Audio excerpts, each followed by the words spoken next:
Thomas Jenkins had lived in Oakwood Estates for nearly 12 years, a quiet suburban neighborhood with well-kept lawns, mature oak trees, and the occasional block party. His single-story ranch-style home sat on a modest quarter-acre lot, nothing fancy but well-maintained, with a spacious backyard that backed up to a small wooded area. Perfect for privacy, or so he thought. Oakwood Estates had been built in the 1980s, before the era of stringent homeowners associations. There were basic city ordinances, of course, but nothing like the micromanaged communities that had sprung up in newer developments. Most residents appreciated this relaxed atmosphere, taking pride in their properties without needing rulebooks and fines to motivate them. Thomas, a widowed father of 2 children, Emma, 12, and Jason, 9, had chosen the neighborhood specifically for its family-friendly reputation and the excellent school district. After losing his wife to cancer 4 years ago, the support of neighbors had been crucial. Mrs. Chen from 2 doors down often dropped off homemade dumplings. Mr. Rodriguez helped with lawn equipment repairs, and the Paddle's teenage son offered affordable babysitting. This informal community had made single parenthood manageable. Most neighbors were friendly, exchanging waves and small talk while collecting mail or walking dogs. Block parties happened 3 times a year: Memorial Day, 4th of July, and Labor Day, with everyone contributing potluck dishes and taking turns hosting. Thomas was known for his legendary smoked brisket and homemade root beer for the kids. This harmonious dynamic shifted 3 years ago when Karen Wilkins purchased the 2-story colonial directly behind Thomas' property. A divorced woman in her mid-50s with an adult son who never visited, Karen arrived with moving boxes labeled with meticulous detail and immediately began leaving typed notes in neighbors' mailboxes, introducing herself as a community advocate with experience in property management. From day one, Karen appointed herself as the unofficial neighborhood watchdog. She carried a small notebook while walking her immaculately groomed Pomeranian, jotting down infractions she observed: garbage bins left out past 7 p.m., basketball hoops visible from the street, unauthorized plant species in front gardens, and holiday decorations not removed within her arbitrary timeline. Despite there being no official HOA, Karen referenced standard community guidelines and neighborhood precedent when confronting residents. She'd established a now infamous email list that few signed up for but many heard about, where she sent weekly community alerts detailing perceived violations and property maintenance suggestions. Most neighbors had developed coping strategies. The Johnsons pretended not to be home when they saw her approaching. The Williamses installed a doorbell camera to avoid surprise visits, and Mr. Peterson deliberately left his garbage bin out an extra day each week just to watch her seed from a distance. Thomas had managed to stay off her radar until this summer. His property hadn't drawn Karen's attention beyond occasional remarks about his lawn needing a more precise mowing pattern. Perhaps she'd been distracted by the Hendersons' ongoing bathroom renovation or the Clarks' disputed garden gnome collection. Whatever the reason, Thomas had enjoyed relative peace while witnessing Karen's conflicts with others from a safe distance. Little did he know that his decision to install a simple above-ground pool would shatter this delicate balance and thrust him directly into Karen's crosshairs. Mid-June brought news of an approaching heat wave that meteorologists describe as potentially record-breaking. The local weather station predicted 3 straight weeks of temperatures above 95 degrees, a concerning forecast for anyone, but especially for a father with 2 children who would be home all day during summer break. Thomas browsed air conditioning units initially, but winced at the projected electricity costs. One evening, while Emma and Jason watched a movie showing kids splashing in a backyard pool, inspiration struck. "Dad, can we get one of those?" Jason asked, pointing at the screen with wide-eyed hope. Thomas spent that night researching above-ground pools. He found a respectable 15-foot circular model with solid reviews and a reasonable price tag. Before clicking purchase, he methodically investigated city regulations regarding residential pools.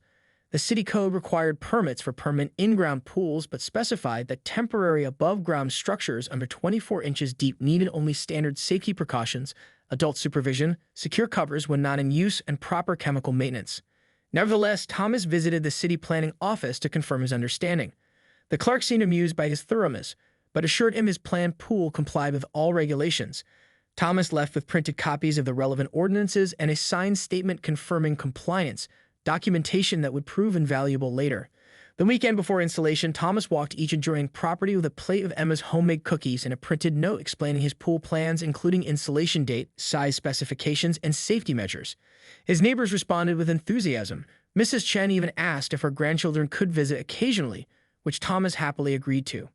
When the pool kit arrived, Thomas enlisted help from Mr. Rodriguez and his teenage son. Over 2 days, they leveled the ground, laid a protective tarp, assembled the metal frame, secured the liner, and installed the filter system.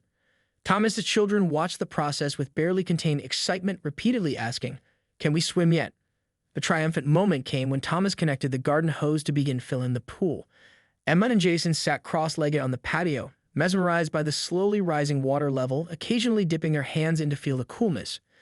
Thomas set up a small canopy nearby where he could work remotely while supervising their swimming. For 8 glorious weeks, the pool transformed their summer. Emma practiced underwater handstands, Jason mastered cannonballs that sent water cascading over the edges, and Thomas occasionally joined them after work, floating on his back while watching clouds drift overhead. The joyful shrieks of children playing drew smiles from neighbors walking by, several of whom accepted invitations for their own children to splash alongside Emma and Jason. Thomas maintained the pool meticulously, checking chemical levels daily and skimming leaves each morning. His background in chemistry, he taught high school science, made water maintenance almost enjoyable, a practical application of concepts he normally taught theoretically. It wasn't until the 3rd week that Thomas noticed movement in Karen's second-floor window, which directly overlooked his backyard. At first, it was just occasional glances, curtains shifting, a silhouette appearing briefly. But gradually, Karen's presence became more obvious. She no longer tried to conceal her observation, sometimes standing openly at her window for 30 minutes or more, arms crossed, watching the pool activities with an expression Thomas couldn't quite decipher. By August, Thomas often spotted Karen with binoculars, ostensibly birdwatching, though her gaze rarely lifted to the trees. She began timing the children's swimming sessions, visible clock in hand, as if documenting some violation only she could perceive. The first direct confrontation occurred on a Saturday afternoon in mid-July. Thomas was applying sunscreen to Jason's shoulders when the doorbell rang with an insistent, repeated pressing that suggested urgency. Opening the door, he found Karen standing on his porch in pressed khaki shorts and a polo shirt embroidered with Oakwood Estates Volunteer Patrol.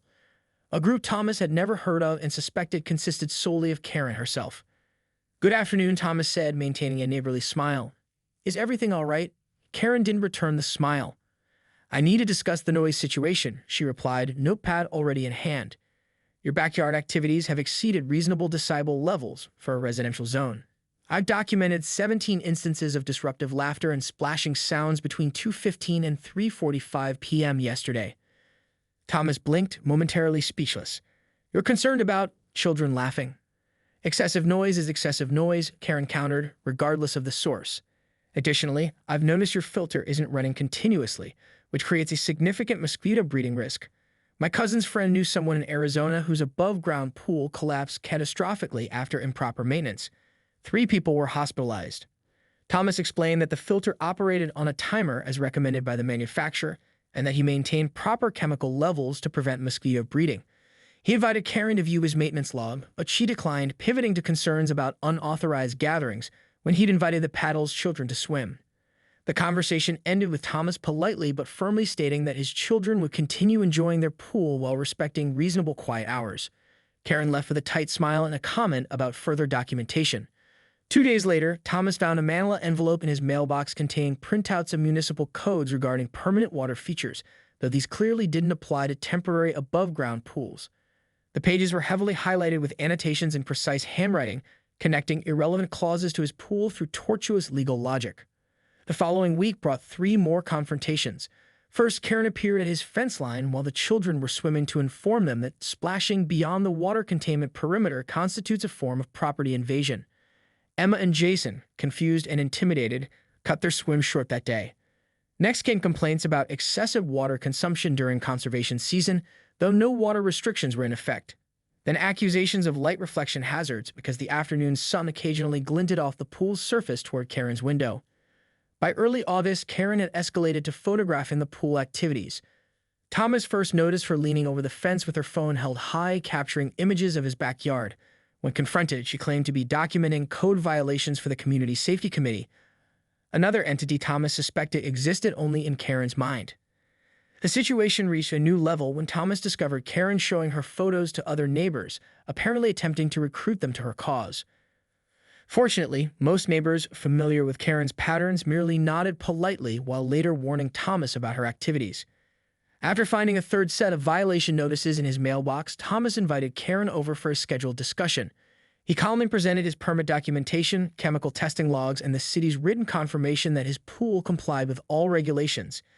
Karen examined each document with narrowed eyes before declaring that regardless of technical compliance, community standards supersede city minimums. Thomas remained calm but firm. "I understand your concerns, Karen, but my family will continue using our pool responsibly. I met every legal requirement and taken extra precautions. The matter isn't up for further debate." As Karen left, her parting words carried an ominous tone. "We'll see about that. Sometimes these situations require proper authorities to intervene." By late August, the intense heatwave had finally broken. Mornings carried a hint of autumn Christmas, and the evening light had begun to shift, taking on that golden quality that signaled summer's impending conclusion. School would resume in 2 weeks, and Thomas found himself mentally preparing for the transition back to structured days and homework routines.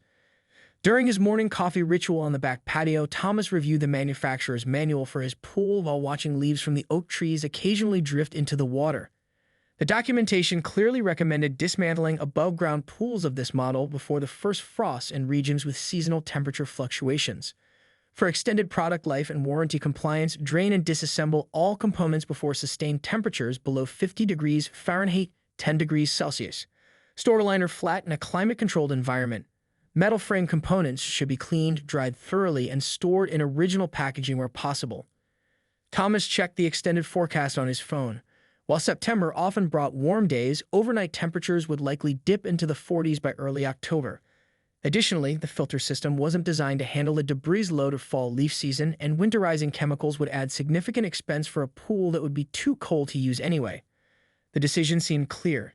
Taking down the pool before Labor Day weekend would be most practical. The children could enjoy one final weekend of swimming, and Thomas would still have the holiday Monday to complete the dismantling process. He made a mental note to research proper drainage procedures to avoid flooding his or his neighbors' yards. That evening during dinner, Thomas broke the news to Emma and Jason. "But Dad," Emma protested, "what if we get another hot week? September can still be swimming weather." "I know, sweetheart," Thomas acknowledged, "but remember how cold the water was this morning. It's already starting to feel like swimming in refrigerated lemonade." Jason laughed at the comparison but still looked disappointed. "Can't we keep it up just one more week after Labor Day? Please?" Thomas considered their request carefully. "Tell you what, if the forecast shows temperatures above 85 degrees that week, we'll delay the takedown. But if it's going to be cooler, we need to follow the manufacturer's recommendations. It's a big investment, and we want it to last for many summers, right?" This compromise seemed reasonable to the children, who immediately began hoping for a miraculous late-season heatwave. The following day, Thomas composed a courteous email to his adjacent neighbors. "Just wanted to let you know that I'll be dismantling our backyard pool after Labor Day weekend, weather permitting. The process will involve slowly draining the water toward the back wooded area to prevent flooding. The disassembly might involve some minor noise as we take down the metal frame, but I'll restrict the work to between 10 a.m. and 4 p.m. If you have any concerns about this process, please let me know." Responses came quickly, all positive and several offering help. Mrs. Chen even suggested a final pool party for the neighborhood children that weekend, which Thomas gratefully accepted. He deliberately did not inform Karen, as she wasn't an adjacent neighbor affected by the drainage or disassembly noise. Still, he suspected she would notice the activity. Perhaps, he felt optimistically, she would be pleased to see the object of her fixation disappearing and would finally return to ignoring his family as she had before the pool installation. On Friday evening before Labor Day weekend, Thomas purchased drainage hoses, cleaning supplies, and storage containers for the pool components. He created a step-by-step checklist for the dismantling process and organized the garage to accommodate the stored pool over winter. Everything was in place for a smooth, drama-free conclusion to their summer swimming season. Thomas had no idea that Karen had been developing her own plans for his pool, plans that would turn a simple dismantling project into a neighborhood spectacle. Labor Day weekend arrived with picture-perfect weather, temperatures in the mid-80s with clear blue skies and a gentle breeze. Thomas hosted the impromptu neighborhood pool party on Saturday afternoon with 8 children splashing joyfully while parents chatted on the patio. Even Mr. Peterson, usually reserved, joined the gathering and remarked that the pool had been a real bright spot in the neighborhood this summer. During the festivities, Thomas noticed Karen's silhouette at her window, watching. Occasionally, she disappeared, only to reappear minutes later with what appeared to be a camera with a zoom lens. He chose to ignore her surveillance and focus on the celebration. Sunday passed quietly, with just Emma and Jason enjoying their final day of swimming. Thomas took photos and videos documenting their underwater handstands and cannonball competitions for their Summer Memories album. That evening, they performed what Emma dramatically called the final swim ceremony, floating on their backs as the sunset painted the water in orange and pink hues. Monday morning dawned clear and mild, ideal conditions for the dismantling project. Thomas rose early, reviewing his checklist over coffee before waking the children for breakfast. By 9 a.m., they had moved pool toys and accessories to the garage, and Thomas had connected the drainage hoses according to the manufacturer's guidelines. The water needs to drain slowly to prevent erosion, he explained to Jason, who was monitoring the process with scientific curiosity. We're directing it toward the wooded area where the ground can absorb it gradually without flooding anyone's property.